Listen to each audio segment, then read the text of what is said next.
Amém. Glória a Deus. Cumprimento os irmãos com a paz do Senhor Jesus. Convido você nessa noite a abrir a palavra de Deus comigo no livro do profeta Abacuque, capítulo 3 e versículo 19.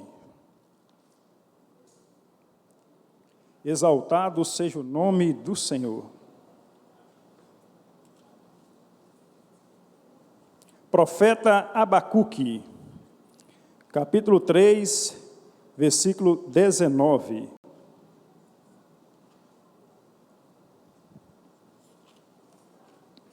Quem encontrou, diga. Quem não encontrou,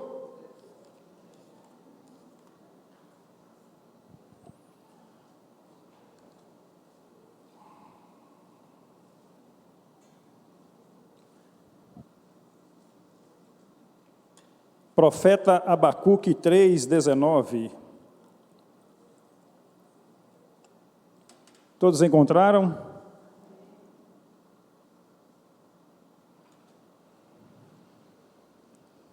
Vamos ler a palavra do Senhor? Deus é fiel, meu irmão.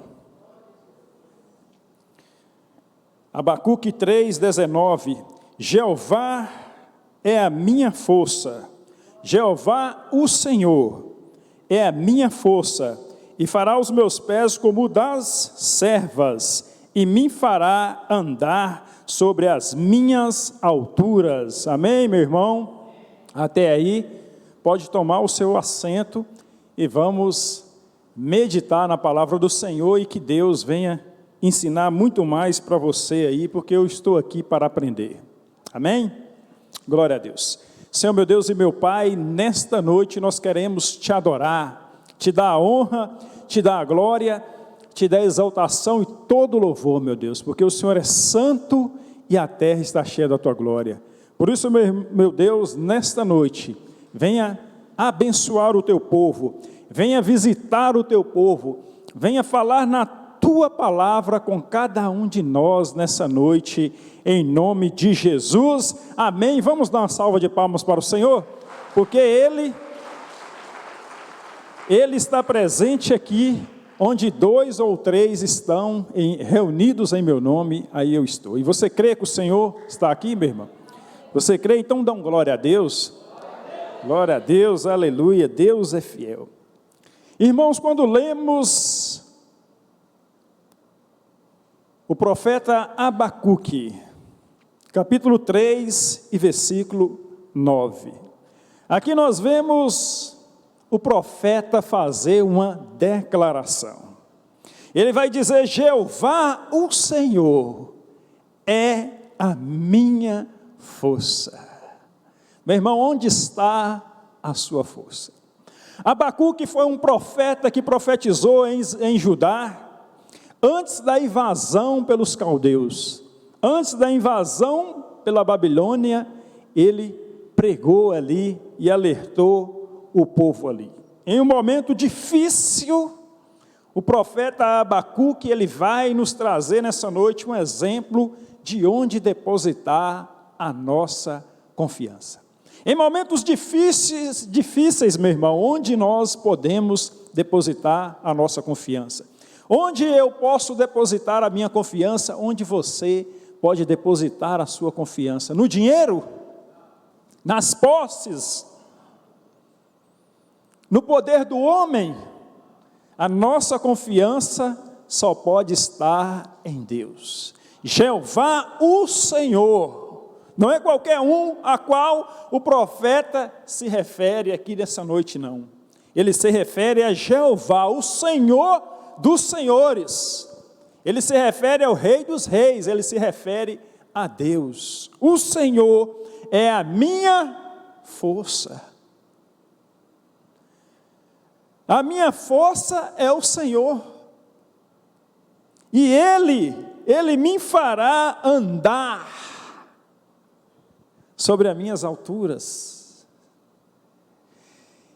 E Ele fará os meus pés como das servas e me fará andar sobre as minhas alturas. Meu irmão, quantas vezes dificuldades vêm na vida das pessoas? E essas dificuldades às vezes são gigantes. Quem sabe na sua vida não veio dificuldades gigantes, quem sabe você não passa por dificuldades gigantes, mas existe alguém que pode fazer você andar sobre as suas alturas, sobre essas coisas grandes que vêm sobre você. Sabe quem é? O Senhor Jeová, o nosso Deus, só Ele pode fazer isso. Jeová, o Senhor, é a minha força, e fará os meus pés como das servas, e me fará andar sobre as minhas alturas. Eu não sei o que incomoda você, mas muitas coisas incomodam as pessoas, muitas coisas vêm contra as pessoas, muitos ventos contrários vêm contra a vida das pessoas, mas eu quero dizer para você nessa noite que Jeová é a sua força, o Senhor Jesus é a sua força, o Espírito Santo é a sua força. Eu quero declarar para você nesta noite, assim como o profeta declara, eu quero declarar para você também nessa noite: confie no Senhor, espera nele, Ele é a sua força. A Bíblia diz que Deus, Ele é o nosso refúgio e fortaleza. Deus é o nosso socorro bem presente. O salmista disse isso, na tribulação e na angústia. Catarina, Salmo 46, por gentileza. Deus, olha o que o Salmo 46 vai falar para nós nessa noite. Olha o fortalecimento que esse Salmo traz para cada um de nós esta noite, para você e para mim, para nós, porque precisamos. Deus, Ele é o nosso refúgio e a nossa fortaleza, meu irmão. É em Deus que nós temos que nos refugiar, é em Deus que nós temos que nos fortalecer. A fortaleza é proteção, fortaleza é proteção, o nosso socorro bem presente na angústia. Versículo 40, versículo 2, pelo que não temeremos ainda que a terra se mude, ainda que os montes se transportem para o meio dos mares, ainda que as águas rugem e se perturbem, ainda que os montes se abalem pela sua braveza. Há um rio cujas correntes alegram a cidade de Deus, o santuário das moradas do Altíssimo. Deus está no meio dela, não será abalada. Onde Deus está não é abalado, onde Deus estiver não será abalado. Deus está no meio dela, não será abalada. Deus a ajudará ao romper da manhã. As nações se embraveceram, os reinos se moveram, Ele levantou a sua voz e a terra se derreteu com a voz do seu Deus, com a voz do nosso Deus. O Senhor dos exércitos está conosco, o Deus de Jacó é o nosso refúgio, o Deus de Jacó é o nosso refúgio e fortaleza. Então o profeta nesta noite, ele traz essa palavra, traz para nós onde nos refugiarmos nos momentos difíceis, onde buscar salvação, onde buscar solução para os momentos difíceis que passamos. É em Deus, meu irmão. Deus, só Ele pode te sustentar. Só Deus pode nos sustentar nos momentos difíceis. E o profeta, nesse momento difícil, ele declara: o Senhor Jeová é a minha força. E é isso que nós temos que declarar nos momentos difíceis. E é isso que nós temos que declarar em todos os momentos. Deus é a nossa força. Deus é o nosso refúgio, é Deus que te sustenta, meu irmão, e é Ele que vai te sustentar. Porque nós levantamos as mãos para o Senhor e confiamos nele e esperamos nele. Eu sei que você passa tempestades, mas se o Senhor estiver no seu barco, você não precisa temer a tempestade, meu irmão. Os discípulos, quando estavam no barco, Jesus sobe para orar ao monte e fala para os discípulos assim: passem para outra banda. Jesus sabia o que eles iam passar. Jesus sabe o que nós já passamos e o que nós podemos passar. E Jesus sabia o que os discípulos iam passar. Então ele fala: passe para outra banda, e ele despediu a multidão e subiu ao monte para orar. E os discípulos estão indo, obedeceram a Deus. O que é que eles fizeram? O Senhor Jesus falou: passe para outra banda, eles obedeceram. Porque quando você está na obediência a Deus, Ele garante. Deus, Ele garante quando nós estamos na obediência a Ele, meu irmão. Então os discípulos não sabiam que eles iam passar, mas Jesus sabia. Jesus só falou, passe para outra banda. O que competia aos discípulos, obedecer ao que o Senhor Jesus estava falando. E eles obedeceram e foram, mas não sabia que lá na frente vinha maremoto, vinha tempestade, vinha grandes coisas contra eles, mas eles não prestaram atenção nisso, eles só olharam para a obediência àquilo que Jesus falou. Vá em frente. É isso que Jesus falou para eles, vá em frente, passe para outra banda. E ele despediu a multidão e subiu ao monte para orar. E eles, na obediência ao Senhor, foram, confiando nele, e veio o maremoto, veio a tempestade sobre eles, e eles estavam basicamente afundando, mas aí Jesus foi até eles, porque Jesus vai até aqueles que o obedecem, Jesus vai até aqueles que confiam nele, Jesus vai até aqueles que esperam nele, Jesus vai até aqueles que estão na obediência a ele. E no momento de tribulação, o Senhor Jesus chega até eles e fala assim para eles, tem de bom ânimo, sou eu. No meio da tribulação, Jesus falou, tem bom ânimo. Jesus chega no meio da tribulação e fala para eles assim, tem de bom ânimo, sou eu. Mas eles não entenderam. Estavam muito envolvidos com aquilo que estava à volta deles. Mar, escuridão, vento, água entrando no barco, eram muitas coisas ao mesmo tempo, e Jesus falava, e eles não conseguiam ouvir, porque tinha muita coisa em volta. O que é que está à nossa volta, que está tirando a nossa atenção de Jesus? Daquilo que Jesus está falando, nós temos que pensar nisso. Então tinha coisas à volta deles, e Jesus começou a falar, e Jesus falou mais forte, mas eles não ouviram, e de repente Jesus aproxima mais, e eles começam a ver a imagem de Jesus, e pensam que é um fantasma, e a Bíblia vai dizer que eles gritam de medo, ao pensar que era um fantasma, mas Jesus continuou a falar, em meio àquela tribulação, as coisas já estavam ruins, e ainda aparece um fantasma para atormentar, aqueles homens passando por uma grande tribulação, imagina você passando por uma grande tribulação, ainda aparece mais coisas para atormentar, um fantasma agora, mas naquele momento Jesus falou de novo, não tem mais, tem de bom ânimo, sou eu. E naquele momento eles ouviram, e então o que acontece? Quando eles ouviram a voz de Jesus, entrou no coração deles a paz. Quando você ouvir a voz de Jesus na tribulação, vai entrar no seu coração a paz. Sabe por quê, meu irmão?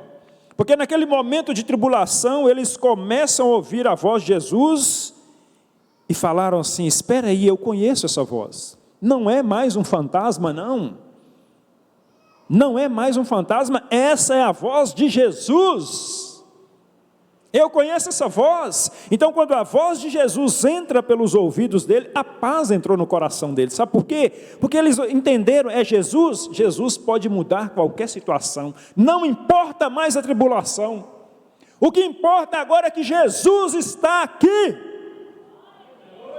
não importa mais a tribulação. A partir do momento que eles ouviram, lá em Mateus 14, a partir do versículo 22, você vai ver essa história, esse acontecimento. No momento da tribulação, que eles ouviram, compreenderam e entenderam que era Jesus, a paz entrou no coração deles. Qualquer pessoa que estiver passando por tribulação, se ele ouvir a voz de Jesus, a paz entra no coração dele, porque ele sabe que Jesus pode mudar qualquer situação. Qualquer vento contrário à sua vida, Jesus Cristo faz cessar.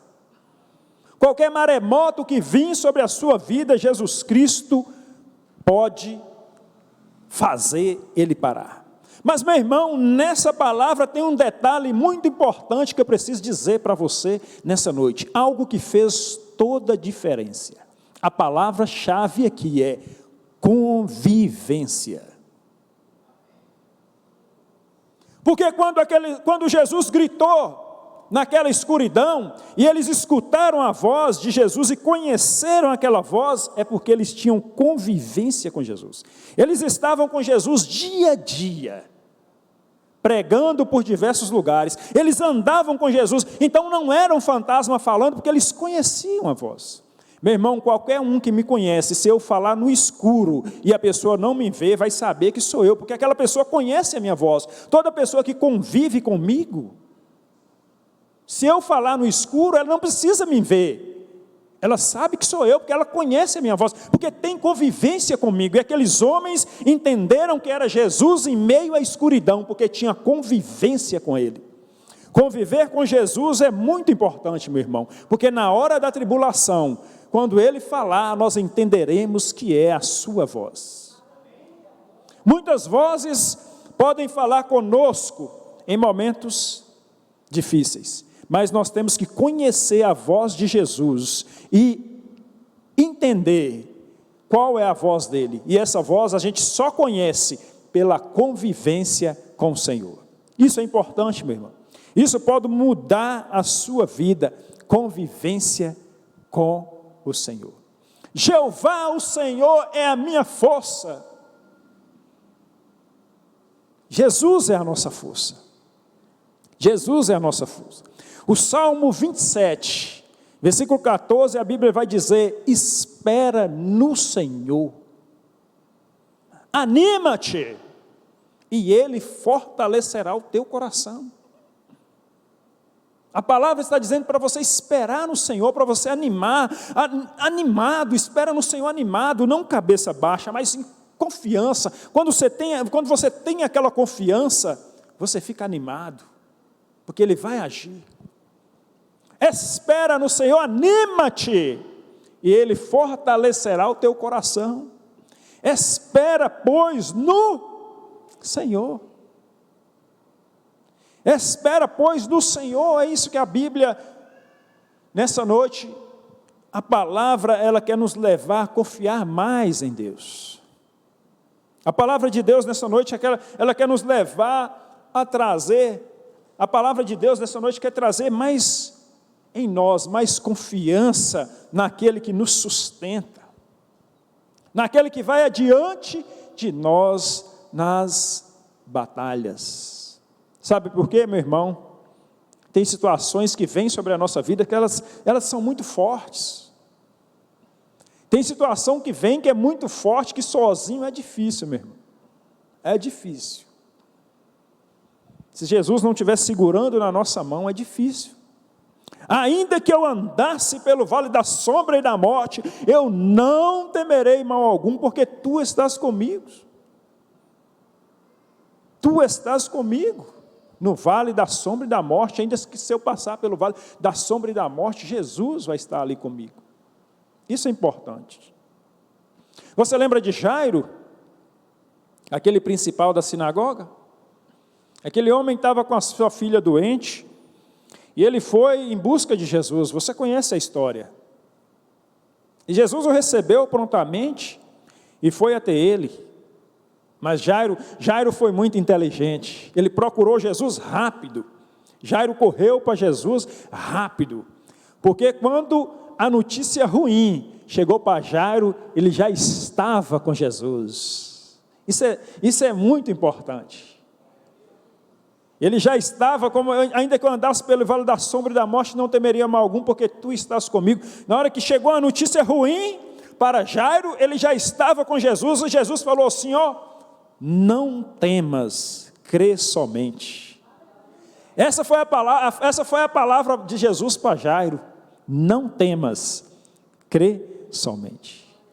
Crê somente. Há situações muito difíceis, meu irmão, que vem sobre a vida das pessoas, e é só Jesus a rocha para sustentar nesse momento difícil, para sustentar a pessoa nesse momento difícil, porque as situações que o homem não pode com ela, mas Jesus pode com todas.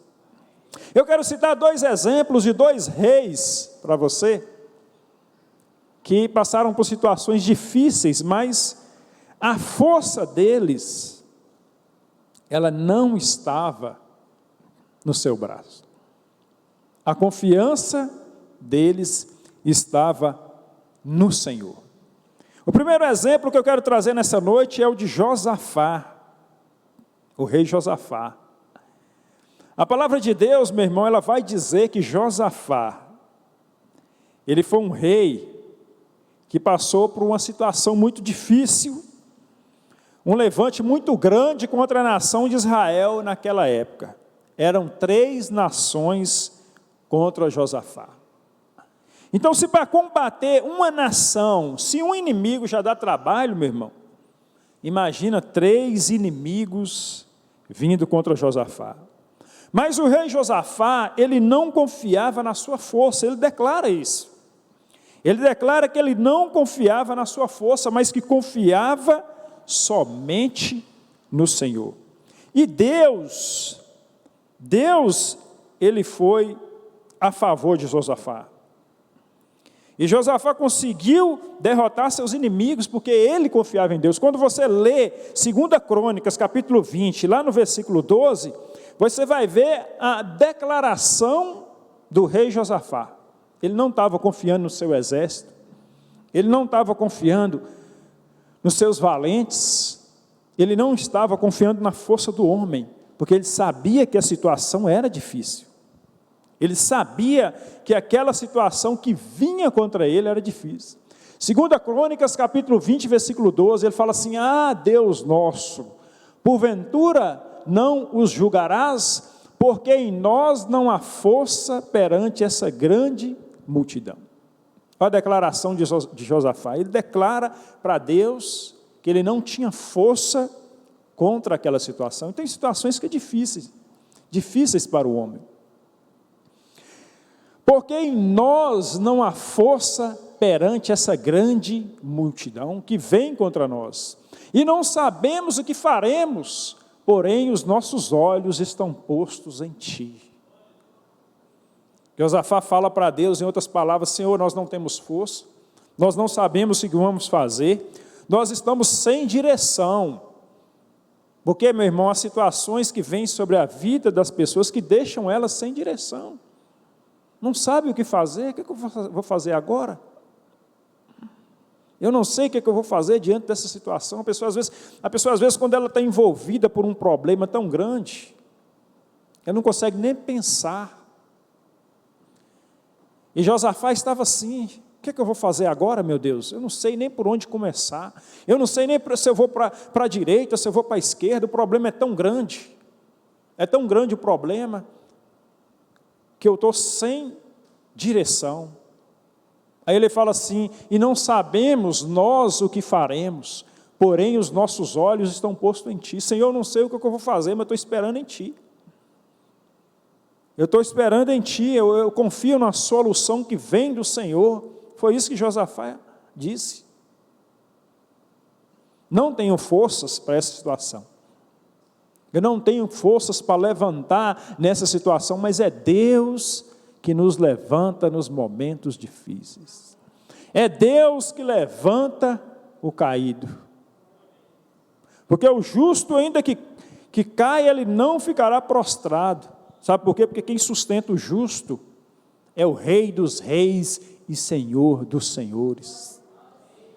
É Ele que sustenta.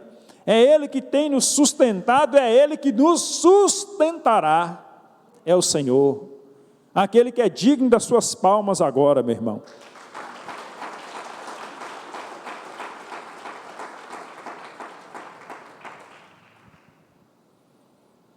Não sabemos o que faremos, porém os nossos olhos estão postos em Ti.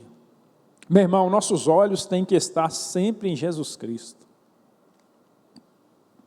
Jesus Cristo tem que ser sempre o alvo da nossa vida.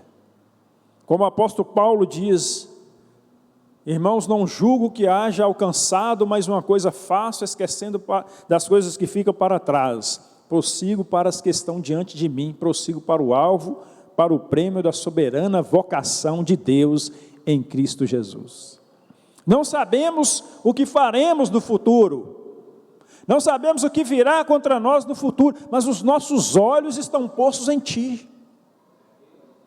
Não sabemos o que virá, não sabemos o que vai acontecer, não sabemos quem se levantará contra nós, mas os nossos olhos estão postos em Ti. Essa era a vida de Josafá. Isso era o que Josafá vivia naquele momento. Os olhos dele estavam postos em Deus. E foi Deus a solução para ele naquele momento. E o outro exemplo, meu irmão, que eu quero trazer para você, a Bíblia tem muitos exemplos, é o próprio rei Davi. A vida de Davi, ela tem muitos exemplos de confiança em Deus. Quando Davi vai enfrentar o gigante, uma palavra bem conhecida sua, quando Davi vai enfrentar Golias, Davi não falou assim: olha, gigante, eu vou contra ti com a minha funda e 5 pedrinhas. Não era essa a confiança de Davi, mas a sua confiança estava colocada em Deus. Ele disse para o gigante: tu vens a mim com espada, com escudo e com lança. Eu, porém, vou contra ti em nome do Senhor dos Exércitos. Ali estava a confiança. Da mesma forma que Josafá confiou em Deus, Davi também confiou em Deus. Josafá, ele não precisou guerrear, porque Deus, ele guerreou a sua guerra. E nós precisamos entregar as nossas guerras para Deus. Muitas vezes, meu irmão, tem situações que nos desgastam demais, tem situações que nos perturbam demais, nós precisamos entregar essa situação. Senhor, toma conta. Senhor, toma conta, porque tem coisa que desgasta demais a pessoa, tem coisa que faz a pessoa sofrer demais. Por isso que nós temos que orar e colocar essas coisas diante de Deus, entregar para Deus, porque vai só desgastando a pessoa, entra anos, sai ano, mês e mês, e aquela situação ali. E Josafá, ele entrega para Deus, e Deus fala assim: não, você não vai precisar guerrear. Josafá não precisou guerrear, porque Deus comprou a sua guerra, Deus lutou a sua guerra, e nós temos que entregar essas guerras nossas para Deus.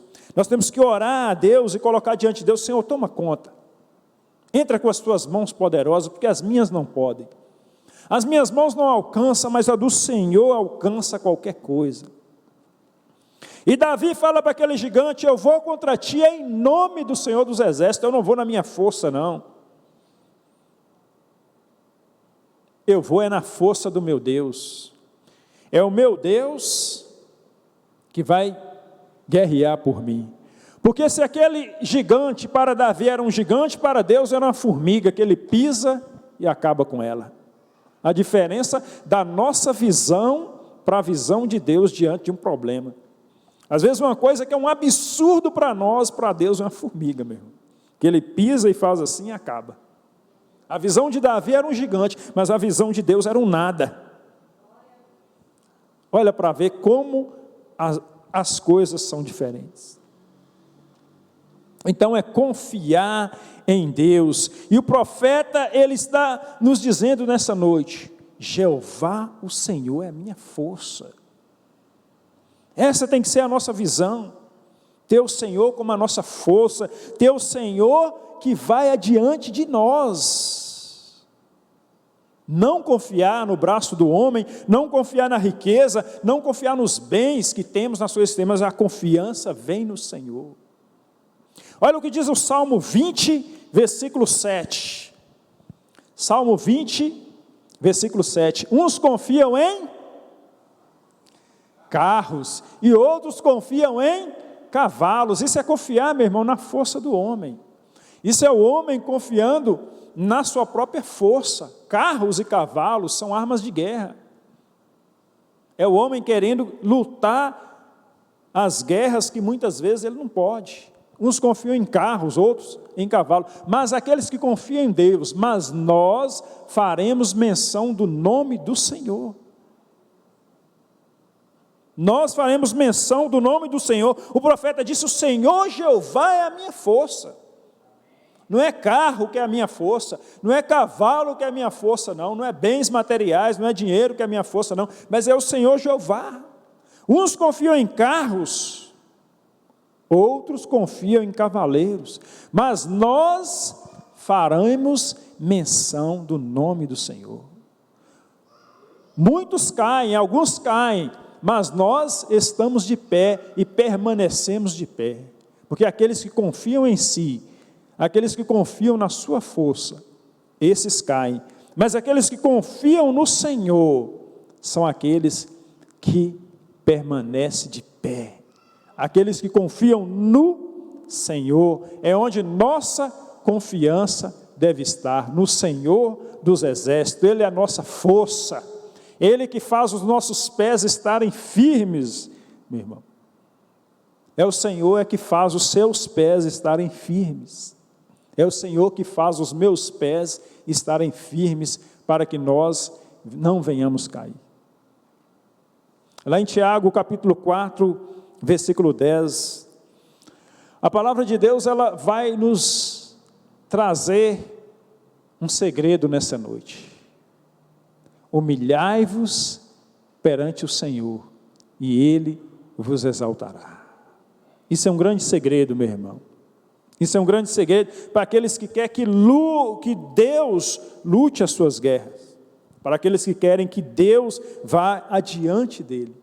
Humilhai-vos perante o Senhor, e Ele vos exaltará. Porque quem nos exalta é Deus. Deus, Ele abate os orgulhosos, mas Ele dá graça aos humildes. Aqueles que são humildes de coração e que esperam no Senhor. Não esperam, como eu já falei, na força do homem, mas esperam no Senhor. Tem muitas pessoas que esperam nas suas riquezas, acham que tudo é riqueza, acham que tudo é poder humano, mas e se a pessoa partir amanhã? Para onde ele vai? Isso temos que pensar. Por isso a nossa confiança tem que estar em Deus. Por isso nós temos que, quando nós falamos em riqueza, existe uma riqueza que nós temos que buscar ela em primeiro lugar. Sabe qual que é? Ser rico para com Deus. Isso é importante. Ser rico para com Deus. Você lembra daquela história daquele fazendeiro lá de Lucas capítulo 12? Lucas capítulo 12, versículo 16, por gentileza, Catarina. Jesus, ele conta uma parábola de um homem rico, mas esse homem rico, ele não era rico para com Deus. A riqueza desse homem era o seu braço, a riqueza desse homem era bens materiais. Agora, eu queria trazer um paralelo entre esse fazendeiro de Lucas 12 e Jó. Olha a diferença desses dois homens. Todos dois eram ricos, mas Jó, quando você vai entender a vida de Jó, você vai ver que Jó tinha dois tipos de riqueza. Ele tinha a riqueza material, mas também ele tinha a riqueza espiritual. A riqueza espiritual para com Deus. E esse homem, esse fazendeiro, ao qual a Bíblia não traz o nome dele, lá de Lucas 12, ele tinha a riqueza somente material. E aí? A riqueza material, ela só serve para a matéria, ela não serve para as coisas espirituais. E a Bíblia diz, o Senhor Jesus contou essa parábola dizendo, e propôs-lhes uma parábola dizendo, a herdade de um homem rico. Ó, para você ver, esse homem já era rico. E aí o Senhor Jesus vai contar que a herdade desse homem rico tinha produzido com abundância. Aí você imagina, o homem já era rico, e a fazenda dele produz com abundância e ficou milionário, ficou riquíssimo agora.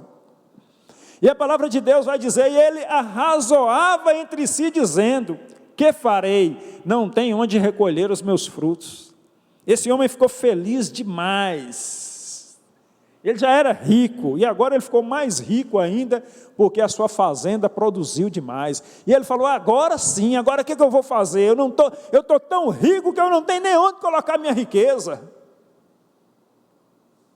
Ele estava igual aquele jovem rico.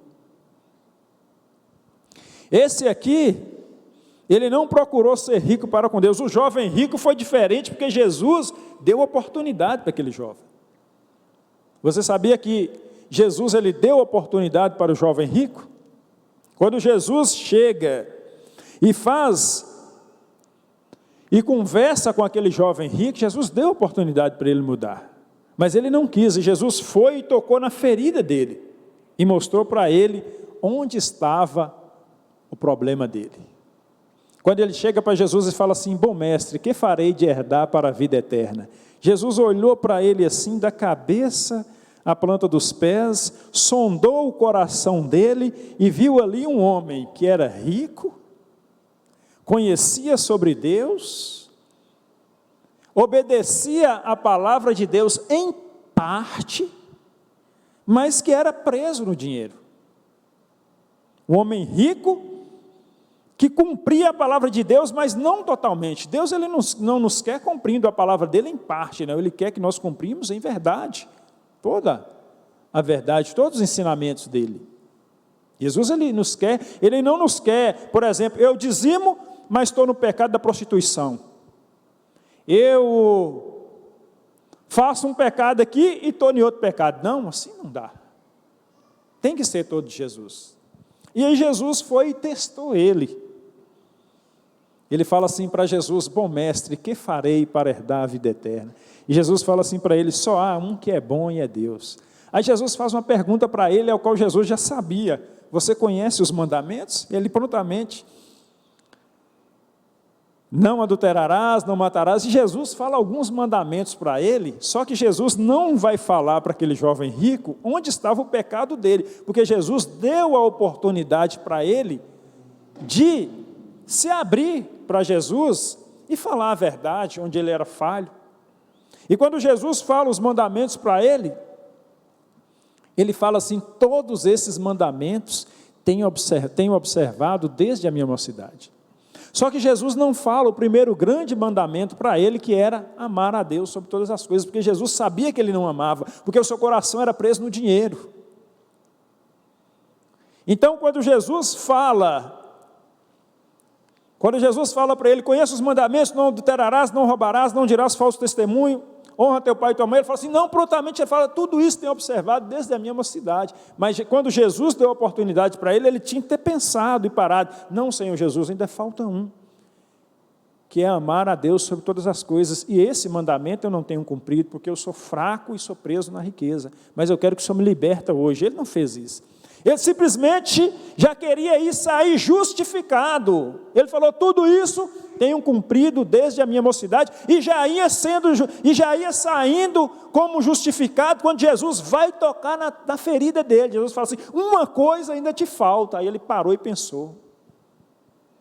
Aí Jesus vai mostrar para ele onde estava o coração dele preso. Jesus fala assim, vende tudo que tem e dá aos pobres, e terás um tesouro no reino dos céus. Aí tocou na ferida, aí ele foi embora, porque Jesus ele nos dá a oportunidade, mas aí a gente fica fingindo, e aí passando por cima, e tendo esse pecado aí na vida da gente, deixando esse pecado, como se diz, cometendo ali, estou na igreja, estou firme aqui, faço essas coisas aqui, faço essas coisas, mas aquilo ali, ainda estou preso ali.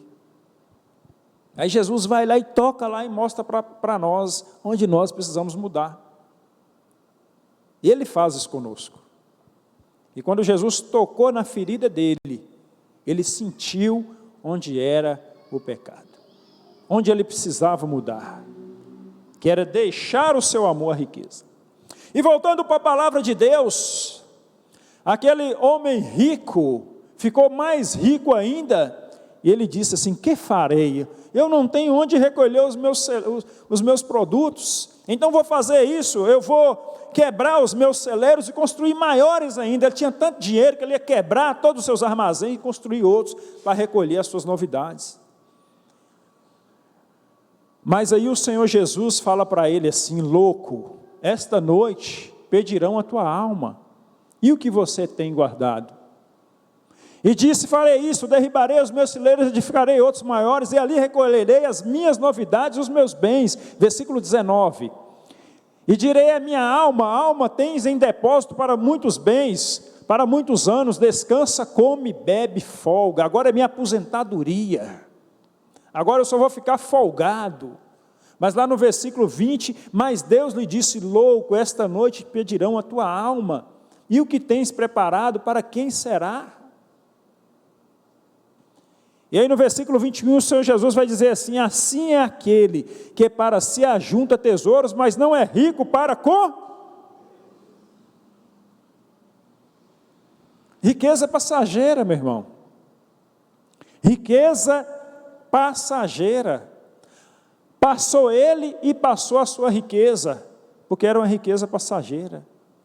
A maior riqueza ele não tinha, que é ser rico para com Deus, que é ter Jesus no coração. Esse homem, depois da morte, ele vai encontrar com quem, se ele não conheceu Jesus em vida? Com quem ele vai encontrar? Mas aquele que vive com Jesus, vai encontrar com Jesus. Jesus está esperando ele de braços abertos. Mas esse aí, quem esperou ele de braços abertos? A riqueza dele era aqui, ficou tudo aqui, e aí ele se perdeu.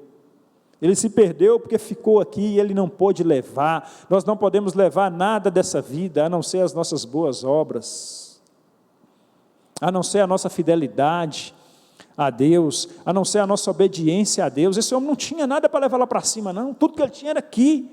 Ele não tinha obediência a Deus, ele não tinha boas obras, ele não tinha nada para levar para cima. Tudo dele era nesse mundo. Ele só vivia para esse mundo. E aí chegou o dia em que ele teve de partir, e não tinha Jesus para receber ele de braços abertos. Mas eu quero comparar esse homem com Jó. Jó, igualmente, esse homem era rico. Jó era rico, igualmente esse homem. Mas qual era a riqueza principal na vida de Jó? Não era a riqueza material. Se você for analisar a vida de Jó, ele tinha um cuidado tão grande com as coisas de Deus, que antes dos seus filhos pecarem, Jó já ficava preocupado. Eu vou fazer um holocausto aqui a Deus, porque vai que algum dos meus filhos pecaram, fizeram alguma coisa que desagradou a Deus, eu já estou aqui pedindo perdão. Jó já clamava o perdão, já clamava a Deus antes do mal acontecer. Não podemos esperar o mal chegar, nós temos que orar antes. Jó já orava antes, nós temos que pedir ao Senhor discernimento. Se você viu alguma coisa no ar, já começa a orar a Deus. E Jó sabia que os seus filhos gostavam de festa, e você sabe como é que é jovem. Os jovens gostam de festejar, os jovens gostam de curtir. Mas tem que saber curtir, porque existe a curtição santa de Deus, nas coisas de Deus. Porque as coisas de Deus também são prazerosas. Muitas pessoas pensam que ser crente é ser cafona. Não, é você que não conhece o que é ser crente, se você falar que ser crente é cafona. Você não conhece, porque as coisas de Deus são prazerosas. São prazerosas, é porque você não conheceu ainda o prazer em santidade. Talvez você conheça só o prazer no pecado, você tem que conhecer o prazer em santidade, que quem criou o prazer foi Deus. O mundo, o mal, só deu uma desviada, para as pessoas terem um prazer no pecado, mas Deus criou o prazer para o homem usufruir dele em diversas áreas, em santidade. Eu posso citar um exemplo para você, muito claro, meu irmão. O casamento, por exemplo, e as pessoas que querem viver uma vida lá fora. As pessoas que querem viver uma vida eterna, uma vida torta lá fora, vivem lá no pecado, mas aquele que quer viver na santidade no casamento, ele tem no casamento. Ele tem família, entendeu? Ele tem as coisas de Deus. Tudo que o mundo oferece lá, Deus te oferece melhor, meu irmão. Deus te oferece melhor, porque quem criou foi Ele. Muitas vezes é nós que não sabemos usufruir das coisas que Deus criou para nós, e ficamos olhando para as coisas lá fora. Porque o mundo lá fora, ele busca chamar a nossa atenção o tempo todo. O mundo, ele tem que tirar a nossa atenção de Deus. Porque se ele tirar a nossa atenção de Deus, ele tem mais facilidade de nos levar a pecar. O mundo é assim. Se o mundo puder tirar a sua atenção de Deus, ele te leva a pecar. Por isso que tem tanta coisa no mundo, tanta coisa atrativa para chamar a sua atenção. Porque o segredo é onde você coloca os seus olhos. É onde você coloca os seus olhos que é o problema muitas vezes, porque os olhos são a luz do corpo. Jesus falou que os nossos olhos é a luz do nosso corpo. Se os nossos olhos estiverem em trevas, grandes trevas serão, porque o pecado vai entrar. Então o mundo ele tem que ser muito atrativo, tem que ter muita armadilha para capturar os olhos das pessoas. Porque a primeira entrada é pelos olhos. E Jó era tão rico para com as coisas celestiais, que antes que os seus filhos pecassem, ele, porventura meus filhos pecaram, então vou fazer logo aqui um holocausto, vou buscar a Deus aqui pelos meus filhos. Ele constantemente buscava a Deus. Eu não sei se eles pecaram, mas vai que pecou, vou buscar a Deus aqui por essa questão. Isso demonstra que Jó era um homem rico para com Deus, e que essa era a principal riqueza na sua vida. E então veio toda aquela tribulação sobre a vida de Jó, a qual você conhece a história, que eu não vou entrar na história de Jó hoje, porque senão o nosso horário vai ser longo, né? Eu sei que você não está com muita pressa nessa noite, meu irmão, ou está com pressa, né? Eu não vou entrar, mas a grande riqueza de Jó era essa. A maior riqueza de Jó, eu quero dizer, era a riqueza espiritual. E quando Jó passa por toda aquela problemática, daquele confronto, daquela disputa com Deus e Satanás, e ele perde tudo, de menos a sua riqueza espiritual. Porque essa, meu irmão, é a riqueza que nós temos, que ninguém pode tirar ela de nós. Essa riqueza espiritual que nós buscamos e vamos acumulando ela dentro de nós com o passar do tempo, ela só vai acumulando. Quanto mais você busca a Deus, mais vai acumulando riqueza espiritual dentro de você, mais vai acumulando na sua alma, mais a sua alma vai ficando próxima de Deus, mais santidade vai tendo dentro de você. E Jó, da mesma forma que ele acumulou riqueza material, ele acumulou riqueza espiritual dentro dele. E a riqueza material, ele perde ela toda. Perde até a sua saúde, mas a riqueza espiritual que estava dentro dele trouxe tudo novamente. Porque quando Jó foi testado por Deus da seguinte forma: os amigos dele falaram que era mal de Jó. A Bíblia não fala, meu irmão, mas aquilo pode ter gerado uma mágoa dentro de Jó. Porque é duro quando alguém fala mal de você, acusa você de algo que você não fez. Uma pessoa verbalmente na sua face acusa você de algo que você não fez, isso é duro. Não é duro? E aqueles 3 amigos de Jó acusaram ele de não ser fiel a Deus. De aquelas questões que aconteceram com ele, foi porque ele não era fiel a Deus, foi por causa do seu pecado, e não era isso. Jó sabia da sua integridade com Deus e foi acusado. Aquilo pode ter gerado uma mágoa para ele. Mas então, quando Deus fala com Jó, quando Deus fala com os amigos de Jó, lá no versículo 42, versículo 10, que Jó teria que orar pelos seus amigos, a riqueza espiritual de Jó foi maior do que a mágoa. Ele perdoou os seus amigos. Ele não permitiu que aquilo causasse uma barreira dentro dele. E o perdão, meu irmão, ele é muito importante. Jó perdoou os seus amigos, porque se ele não tivesse perdoado, ele não oraria para os seus amigos. Então, esse ato de Jó orar pelos amigos dele, prova que ele perdoou a ofensa que eles fizeram contra ele. E a Bíblia diz que o Senhor virou o cativeiro de Jó quando orava pelos seus amigos. E o Senhor acrescentou a Jó outro tanto em dobro de tudo quanto possuía. Quando Jó usa a sua riqueza espiritual que estava dentro dele, perdoando aqueles homens e orando a Deus por eles, essa riqueza espiritual fez isso assim, foi lá e buscou a material e trouxe. Voltou a riqueza material de Jó. E ele continuou com as suas duas riquezas, tanto a espiritual como a material. Essa riqueza que estava dentro dele trouxe a outra riqueza de volta.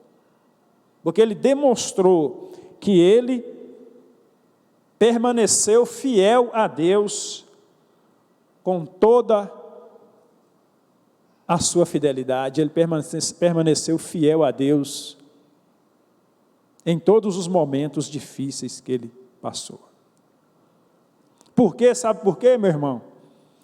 É como o profeta falou, Jeová, o Senhor é a minha força. A força de Jó não estava, meu irmão, ali na matéria, não.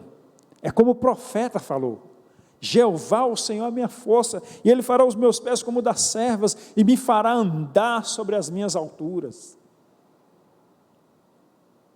Grandes coisas veio sobre a vida de Jó, coisas terríveis, coisas pesadas, mas Jó andou sobre elas, porque Deus o sustentou,